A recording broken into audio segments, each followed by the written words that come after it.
Assalamualaikum warahmatullahi wabarakatuh. Halo sahabat cerita kehidupan.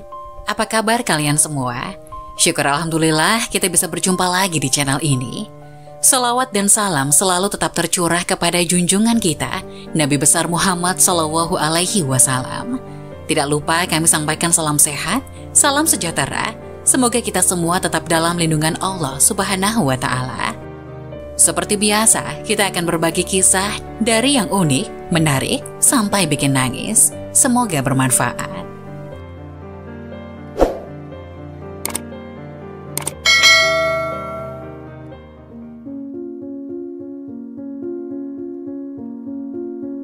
Wajib tahu, inilah ciri-ciri sholat bersama setan. Ternyata banyak yang tak menyadari hal ini. Bagaimana ciri-ciri sholat bersama setan? Simak penjelasannya berikut ini. Seperti diketahui, setan akan terus menggoda manusia supaya sholatnya tak sempurna, hingga membujuk manusia agar ringan meninggalkan sholat. Karena itu Rasulullah SAW bersabda, jika panggilan sholat atau azan dikumandangkan, maka setan akan lari sambil mengeluarkan kentut hingga ia tidak mendengar suara azan. Apabila panggilan azan telah selesai, maka setan akan kembali. Dan bila iqomat dikumandangkan, setan kembali berlari, dan jika iqomat telah selesai dikumandangkan, dia kembali lagi, lalu menyelinap masuk ke dalam hati seseorang seraya berkata, ingatlah ini dan itu. Dan terus saja dia melakukan godaan ini hingga seseorang tidak menyadari berapa rakaat yang sudah dia laksanakan dalam sholatnya. Hadis riwayat Bukhari. Padahal sholat adalah ibadah yang paling utama dan yang pertama kali dihisab. Tentunya setan tidak akan mudah membiarkan manusia menyembah Tuhannya. Setan akan terus menempel bersama orang yang sholat agar sholatnya tidak khusyuk. Ada orang-orang yang sholat bersama setan. Mereka adalah sebagai berikut. 1. Orang yang was-was dalam niat. Setan membuat hatinya was-wasan dan tidak yakin niatnya telah sempurna, mengulang takbir berkali-kali, hingga imam ruku bahkan sujud, ia masih saja dipermainkan setan dalam niat dan takbirnya.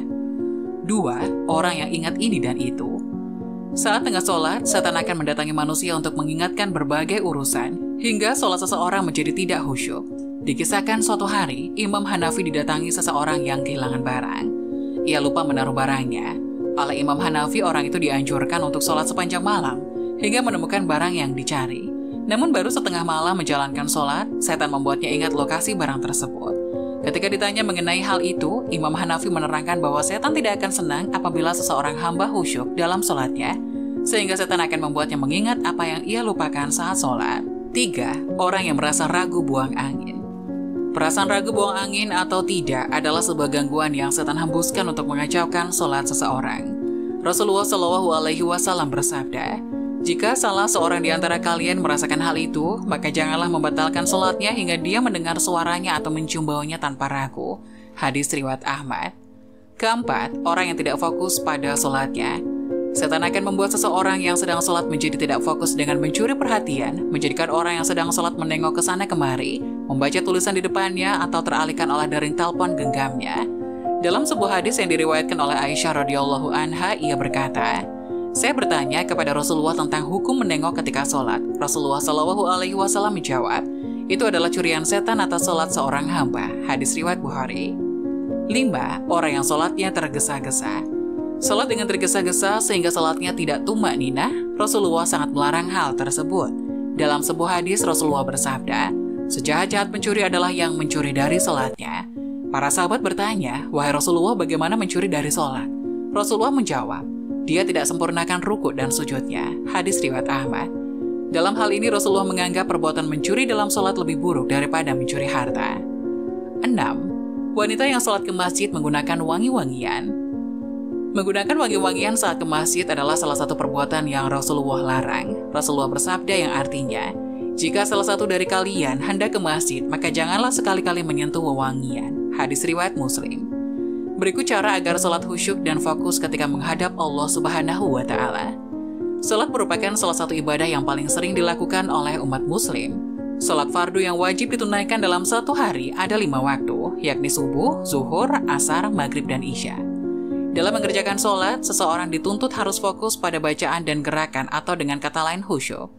Fokus yang dimaksud artinya segala pikiran, jiwa, dan raga dipusatkan hanya untuk beribadah kepada Allah Subhanahu wa Ta'ala. Sehingga saat sholat, pikiran menjadi terarah dan tidak melenceng ke hal lainnya.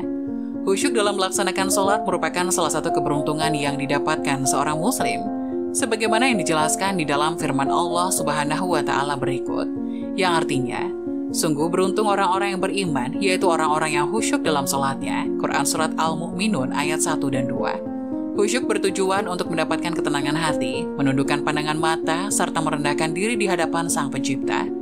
Berikut ini beberapa cara agar sholat khusyuk yang dapat dilakukan. Berikut 6 cara agar sholat khusyuk. 1. Menyiapkan diri sebelum sholat. Persiapan itu dapat dilakukan dengan menyempurnakan wudhu, mengenakan pakaian yang baik dan bersih, bersegera menuju masjid dengan tetap tenang dan tawadu, dan menanti saatnya sholat ditegakkan dengan berzikir atau membaca Al-Quran. Jangan mengerjakan sholat dengan terburu-buru. 2. Bersikap tenang dalam sholat. Para ulama biasa menyebutnya dengan istilah tumak ninah. Lebih jelasnya adalah dengan menyempurnakan kembali posisi anggota tubuh dalam setiap gerakan sholat. Saat bertakbir, maka angkatlah tangan dengan tenang, lalu letakkan kembali pada posisinya secara sempurna. Begitupun dengan gerakan-gerakan lain dalam sholat. 3. Sholatlah sembari mengingat kematian. Cara ini dianggap cukup ampuh agar sholat menjadi lebih khusyuk. Dengan melepaskan semua ikatan-ikatan dunia serta menghadirkan kematian akan membuat seseorang berusaha memperbaiki sholatnya menjadi lebih baik. 4. Sedikit-sedikit berusaha memahami apa yang Anda baca dalam sholat.